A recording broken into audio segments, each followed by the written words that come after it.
Shalom, muda-pemudi yang dikasihi oleh Tuhan. Renungan kita pada kesempatan ini terambil di kitab Kisah Para Rasul pasal yang pertama ayat yang ke-8. Demikian firman Tuhan. Tetapi kamu akan menerima kuasa bila mana Roh Kudus turun ke atas kamu, dan kamu akan menjadi saksi-saksiku di Yerusalem, di seluruh Yudea dan Samaria, dan sampai ke ujung bumi. Pemuda yang memiliki paradigma misi. Apa definisi dari misi? Apa yang terlintas di pikiran kita ketika kita mendengar kata misi? Misi dari bahasa Latin yaitu mittere, yang artinya mengirim atau mengutus. Contohnya, seseorang yang ditugaskan ke daerah tertentu untuk melaksanakan tugas, dan biasanya ini dikaitkan dengan penugasan militer. Dalam bahasa Yunani, misi berasal dari kata apostelo yang artinya mengutus, mengirim dengan otoritas. Dari kata apostelo ini kemudian muncul kata apostolos, yaitu rasul. Allah adalah penggerak misi. Allah memiliki misi penyelamatan bagi manusia yang berdosa, yang biasa juga disebut dengan Missio Dei. Allah mengutus Yesus Kristus ke dalam dunia, dan ketika Yesus ada di dalam dunia, Ia memanggil murid-muridnya, kemudian Ia mengutus mereka. Itu adalah misi.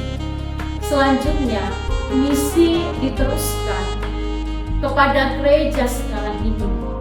Misi itu dipercayakan kepada kita sebagai rekan pemuda-pemudi.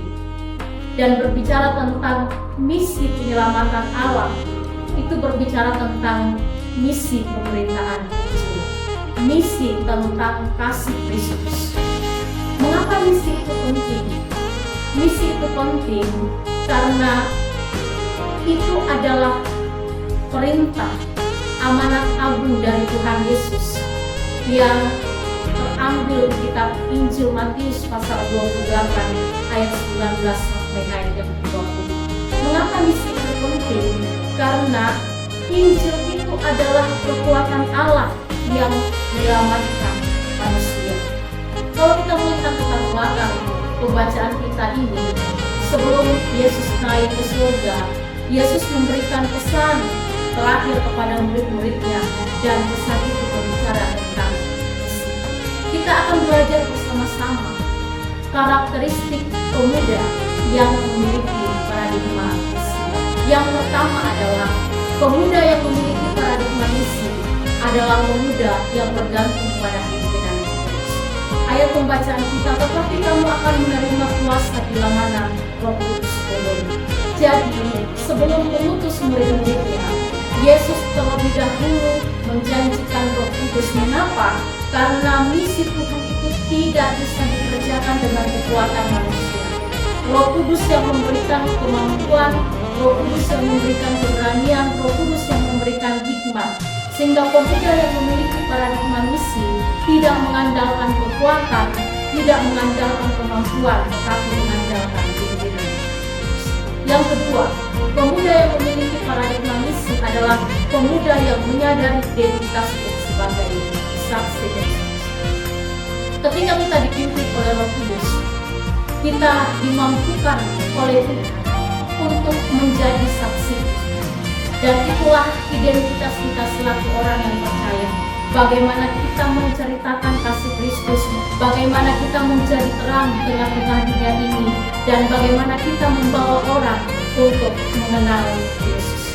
Kemudian yang ketiga, karakteristik pemuda yang memiliki paradigma misi, yaitu pemuda yang memiliki beban bagi jiwa-jiwa yang terhilang. Katakan bahwa kamu akan menjadi saksiku di Yerusalem, di seluruh Yudea dan Samaria, dan sampai ke ujung bumi. Di sini menggambarkan tentang kita dituntut untuk memiliki beban, untuk memiliki hati bagi orang-orang yang belum percaya kepada Tuhan. Tempat yang terdekat di keluarga kita, di gereja kita, tempat ketika kita di luar, di sekolah kita, di kampus kita, bahkan suku-suku yang belum terjangkau. Jadi paradigma misi ini membuat kita selaku pemuda-pemudi tidak hanya memikirkan diri kita sendiri, tapi juga memikirkan tentang jiwa-jiwa yang terhilang. Jadi dunia saat ini membutuhkan pemuda-pemudi yang tidak hanya pintar, kreatif, dan juga sukses, tetapi juga memiliki hati misi. Visi gereja baik adalah menjadi jemaat misioner. Kiranya ini menjadi sebuah gaya hidup kita, bukan hanya sebagai slogan, bukan hanya ucapan bibir, tetapi menjadi gaya hidup kita. Karena ladang misi Allah itu ketika kita ada dalam melaksanakan tugas dimanapun kita berada.